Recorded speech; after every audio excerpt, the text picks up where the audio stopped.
We're at the home of Maggie and Phil Clayton, and joining me is Phil. You have a really beautiful home, first of all, and the landscape is so welcoming, and it really connects so nicely with the style of the home. Thank you.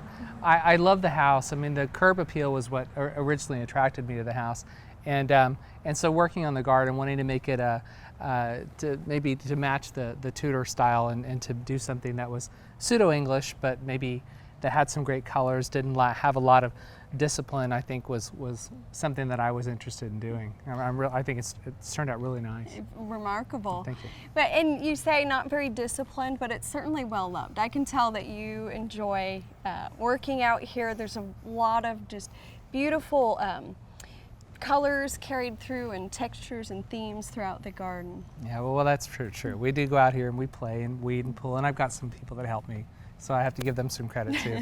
But yeah, you can start with a little bit of a vision, but yeah, we do love to get out here and work when we can. And you have a daughter who has a favorite spot up here. Tell me about that. I have a 7-year-old daughter named Molly, and there's a movie called My Secret Garden.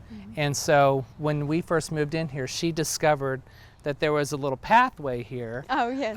And so she'll come back here and she'll walk through this and she'll play and she'll find little bugs and worms or ladybugs, and this is her little special garden right here in this area here. Excellent.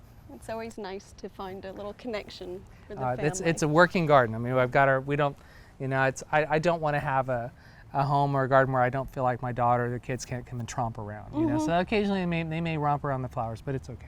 Yeah. It's okay. Well, and I could tell that you enjoy plants. You have some really unique species that we don't see in everybody's garden. The false vervain, that would be one that immediately caught my eye as something kind of out of character. This is the first year that we've had it, and this has attracted a lot of hummingbirds.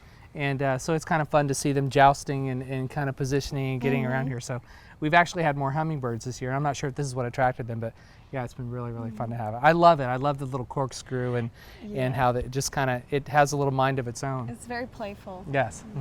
And then kind of on a different spectrum, here this dwarf elm, it's a Chinese elm.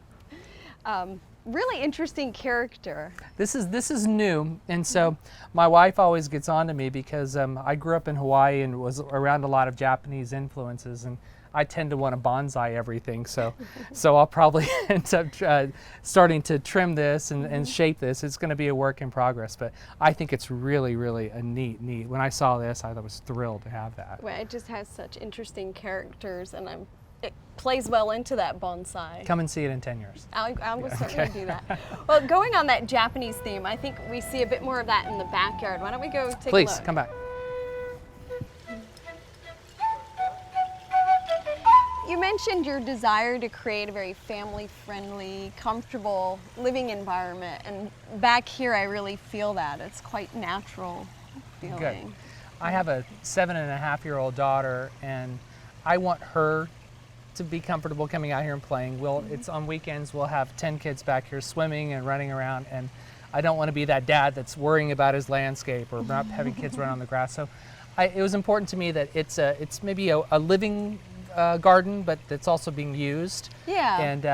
And so I think we were able to manage to do that. So it's been really fun. Of course, a focal point for me is my koi pond. And it's nice that you've really balanced those two, like the activity, the active area, and then your beautiful koi pond. You have some magnificent koi in here, and I understand that's a passion of yours. Tell us. It is. I originally, and most people who start collecting or getting into koi usually just start because they want a water feature in their backyard. And so you get a water feature, and then before you know it, you throw a couple little feeder goldfish in, and then you kind of get hooked. And then you want to know why this fish costs $5 and this fish costs 20 or 50. Right. And so I kind of got involved in that, and I've actually gone to Japan a number of times and have bought fish there with a friend of mine who actually has a koi dealership here. And it's something that I just love. I think the Japanese call koi living jewels, and so they breed these, and there's a real art form to it, and there's many different varieties of koi with disciplines on color and pattern and size and balance, and I think that's I love that. I think that's very beautiful, and I've just really gotten into it, and I'm real proud of this. Is a third pond that I built, and this I think is probably, of course, the best one I've done so far, but I'm really, really happy with it. So it's very relaxing. My daughter loves to come out here and feed them, and I'll come out here with a glass of wine in the evening and enjoy them. And it's kind of become a nice focal point of the garden, but something that, you can still walk around and play with. Yeah, and a nice place of rest and Yes. relaxation as well. The pond itself is beautiful, and the landscaping around it, I think it just unites so well with its surroundings. Quite wonderful. Now, another one of your Hawaiian influenced hobbies is Yes. bonsai. It's bonsai. Yes, I have a couple little bonsais here, my ginkgo bonsais. Yes. And I've kind of potted a few here too.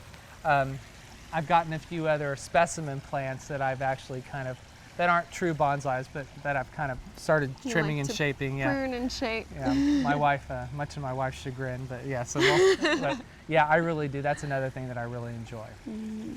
And the ginkgos, I see them repeated in the landscape.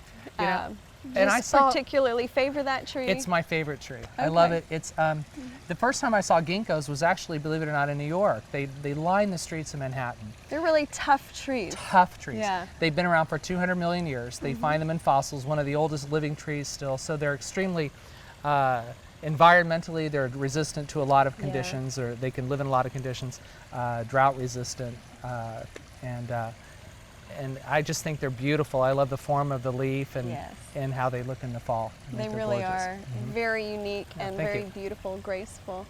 Some other interesting plants that I see, you have a limber pine, and maybe most people just see a pine tree, but it's not one that I see in a lot of landscapes. So It's it's been tough to grow. I've had a couple in here and lost it. This one has made it, but I love the texture. It's very relaxed. It kind of goes with what more of a forest. I think like I always use the word undisciplined landscape, but I love the geometry of that tree a lot, and it's beautiful. And one last one, you have a palm. I do have a palm. Is that to remind you of Hawaii? Yeah, it needs to get a little bigger. I don't know if it's going to grow coconuts, but yeah. Maybe not.